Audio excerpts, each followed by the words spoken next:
신명기 21장 15에서 17절 말씀입니다.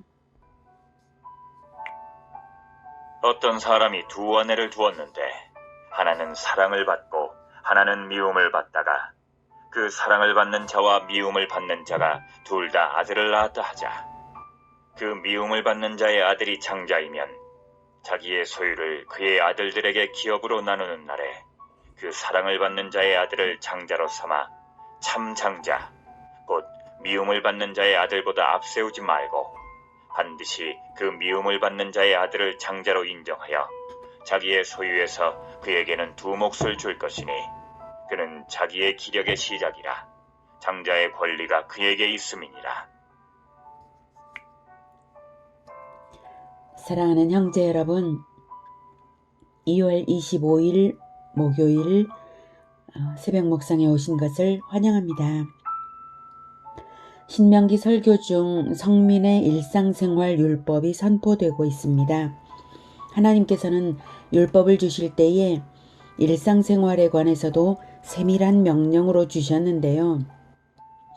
일상생활이라고 해서 예사로이 넘어갈 율법들이 아닙니다. 그 내면을 묵상해보면 진리가 바탕에 깔려 있어서 하나님이 어떤 분이신지를 알 수 있습니다.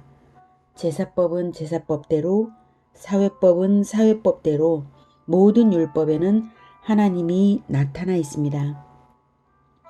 방금 읽은 15에서 17절은 장자의 권리 보장을 명하셨죠. 하나님 주권이 최상위 권세임을 나타냅니다. 무슨 말이냐면 누군가가 장자로 태어날지 차자로 태어날지는 하나님의 주권에 달렸습니다.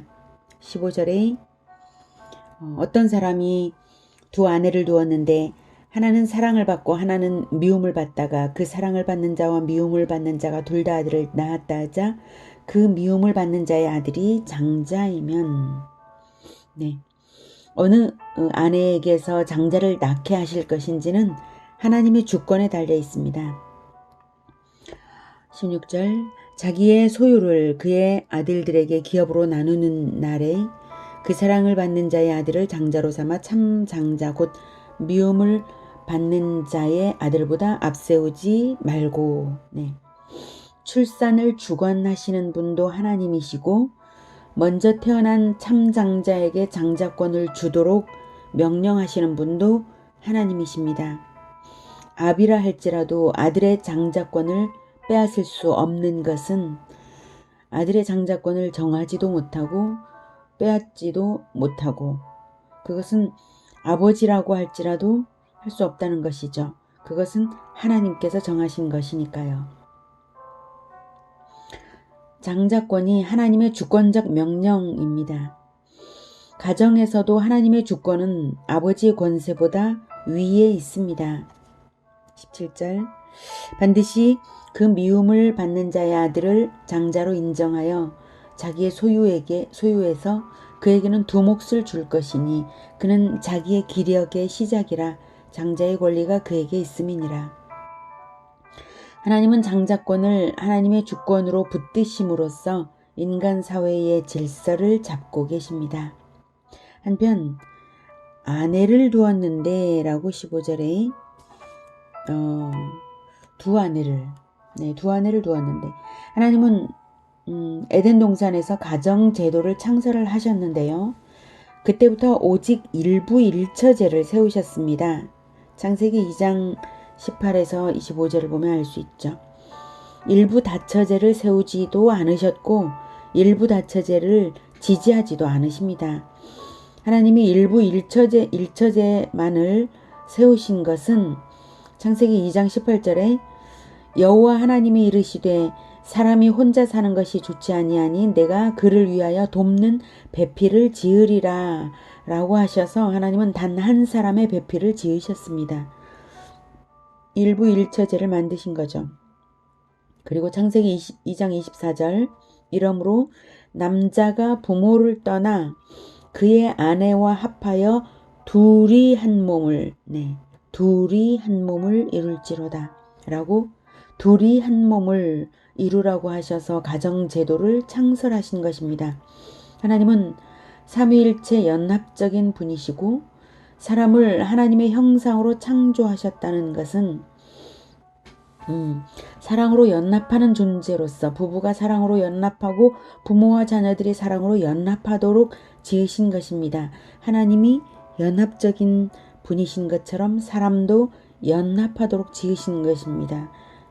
사랑으로 연합하는 것이죠.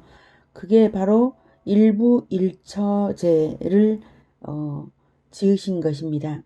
부부관계가 둘이 아니라 셋 이상이 된다면 육체적으로는 어떻게 연합될지 몰라도 정신적으로는 균열이 반드시 생기게 되는 것입니다. 연합될 수 없죠. 하나님은 이렇게 분열되는 가정제도를 창설하신 것이 아닙니다. 하지만 완악한 인간들이 일부 다처제를 만들어서 고대 사회의 보편적인 문화가 되었을 뿐입니다. 인간들의 악함으로 왜곡된 가정 형태이긴 하지만 가정 그 자체를 또한 절대적으로 사랑하시고 보호하시기 때문에 하나님께서는 사랑받지 못하는 아내의 장자를 장자권으로서 보호하시고 장자권으로서 가정의 질서를 지지하시는 것입니다. 가정은 인간 창조와 함께 시작된 최초의 사회 질서이고 사회의 절대적인 기초를 이루는 사랑의 공동체입니다. 가정이 무너지면 사회도 국가도 무너지는 것입니다. 그러므로 가정의 질서와 연합은 절대적인 기초 질서입니다. 그것을 완악하고 어리석은 아비들로부터 하나님의 주권으로 보호하시는 것입니다.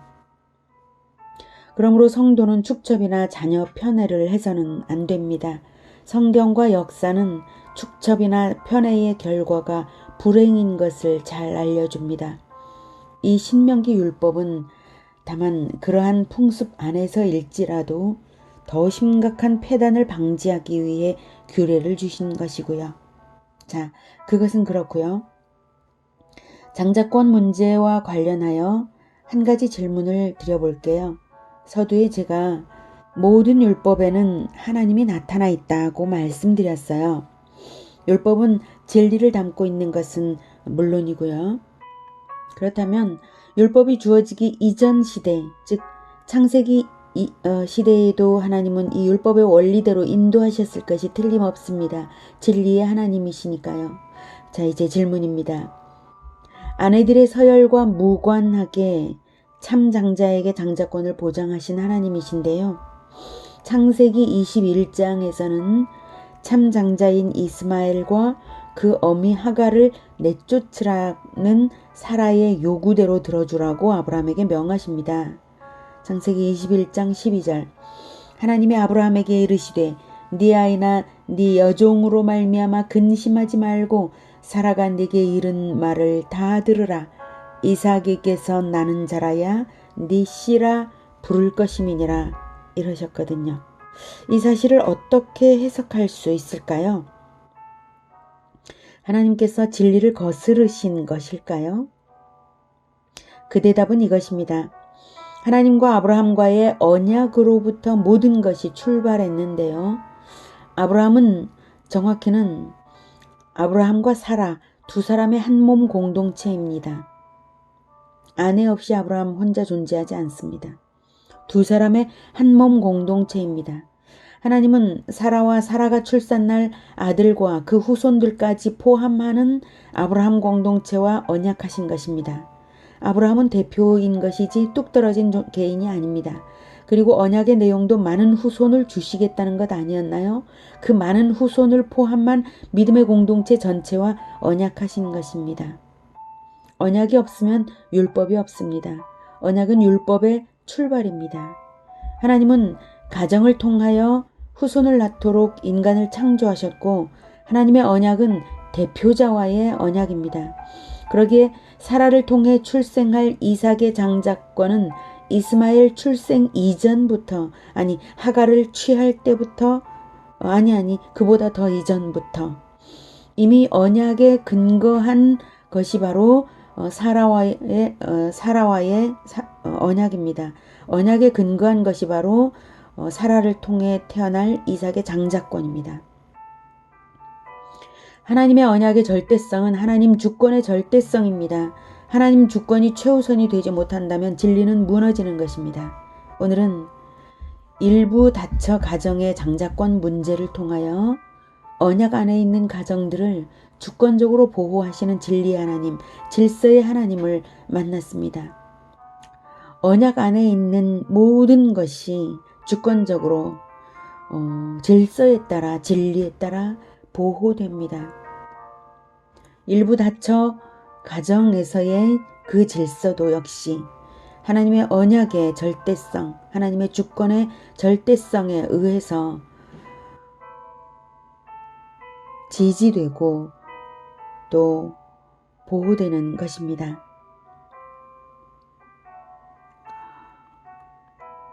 언약이 없으면 율법이 없다는 점 참으로 은혜이지 않습니까? 우리가 율법을 속박으로만 여길 수 없습니다.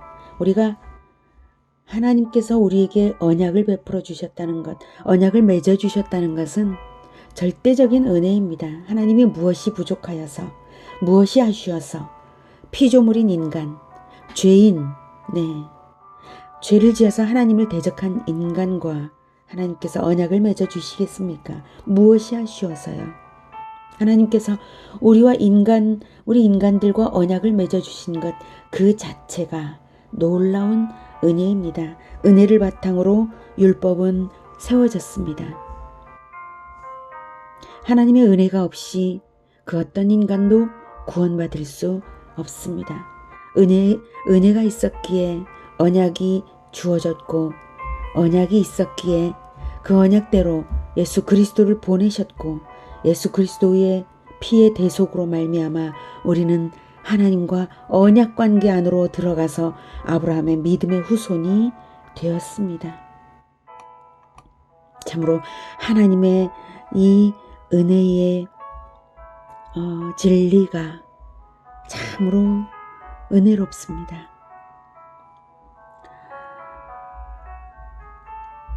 오늘은 가정을 귀히 여기시는, 그래서 은혜의 언약 위에 율법을 세우시고 그 율법을 통하여서 가정의 질서를 지켜주시는 하나님을 만났습니다. 여러분들 모든 가정들이 진리와 질서 위에 든든히 세워져서 아름답고 행복한 하나님 나라가 되기를 축복합니다. 가정들이 많이 깨지는 현대입니다. 참으로 안타까운 모습들을 거의 날마다 인터넷 뉴스에서 보곤 합니다.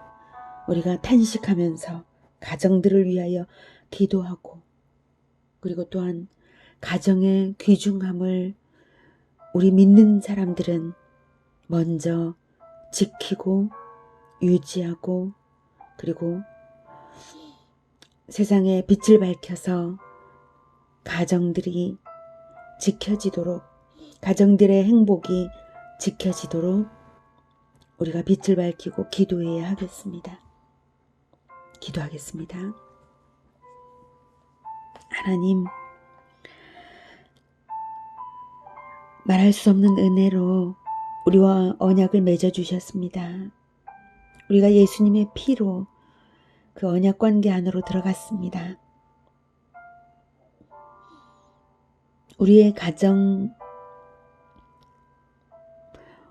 우리들의 가정의 안위를 지켜주시고 계신 하나님, 감사드립니다.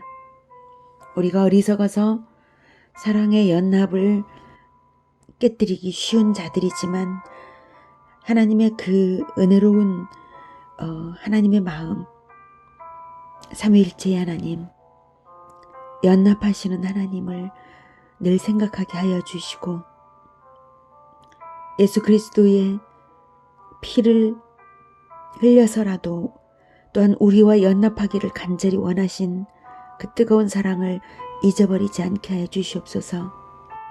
그래서 가정에서 어떤 일이 있을지라도 사랑하여 연합하게 하여 주시옵소서. 질서가 세워지게 하여 주시옵소서.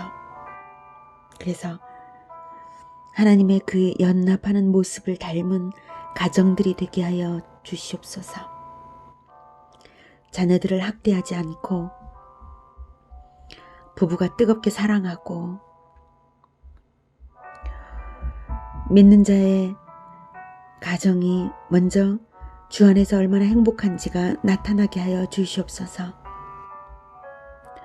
우리가 세상의 빛을 밝혀주어서 세상의 가정들이 회복되게 하여 주시옵소서. 가정폭력이 너무나 많이 일어나고 있는 세상입니다. 주님, 불쌍히 여겨주시고 이 사회에 빛을 밝혀주시옵소서. 우리에게 빛을 더하여 주셔서 우리가 진리의 빛으로 언제나 밝아서 세상을 향해 비추게 하여 주시옵소서. 예수 그리스도 이름으로 기도드립니다. 아멘. 이어지는 시간은 개인 기도 시간입니다.